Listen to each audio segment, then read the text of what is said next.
බලන්න. ඒ නිසා අදින් පස්සේ මේ ධර්මය අහන කෙනෙක් නම් වරදවා නම් හැසිරෙන්න එපා. ඉස්කෝලේ යන ළමයි මේ ධර්මයේ මේ බණ අහන්න යොමු කරවන්න. ගෑනු ළමයිට පිරිමි ළමයිට මේ බණ අස්සවන්න.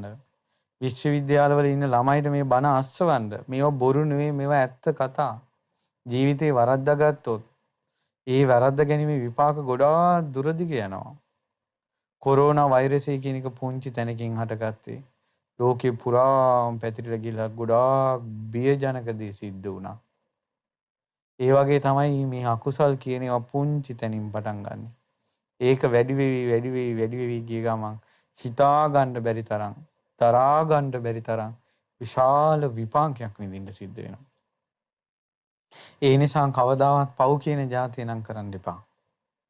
ඊළඟට තමයි මේ ධර්මයේ දැනගන්න කලින් කාගේ අතින් හරි වැරදක් වෙලා තිබෙනවා නම් බුදුරජාණන් වහන්සේ පින්පව් ගැන දේශනා කරන්නේ පව් කරපු අයට තැවි තැවි ඉන්න නෙවෙයි.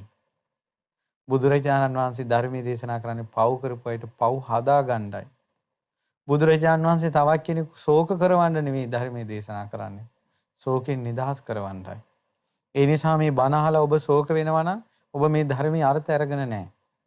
පින්පව් කියනවා විශ්වාස කරන්න. අද ඉඳලා හැදෙන්න. ඔබ යන පාර වෙනස් කරගන්න. ඒ පාරේ ගියොත් තමයි විපාකෙ තියෙන්නේ.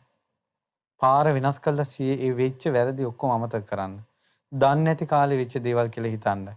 පින්පව් කුසල් මේ ධර්මයේ දන්නේ නැති කාලේ මේක සිද්ධ වුණේ. ආයෙ මම මගේ අතින් වැරදි වෙන්න දෙන්නේ නැහැ කියලා හිතන්න. ඒ විදිහට ගොඩාක් කුසල් කරගන්න. ඉදිරියට එනවා පින්වතුනි ගොඩාක් නරක කාලයක්. පිට රටවල් වල වැරදි කාමසේවනී කියන එක ගණන් ගන්නවත් නැහැ. ඒ ලෝකේ ඒක සාමාන්‍ය දෙයක්.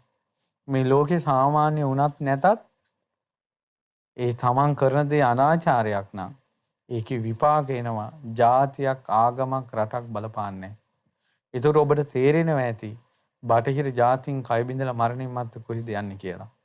මේවා අහන්නවත් මේ වගේ ගැලවෙන්නවත් තියෙන එකම රට මේ ලංකාව. ඊළඟට මේ එකම භාෂාව සිංහල, එකම ආගම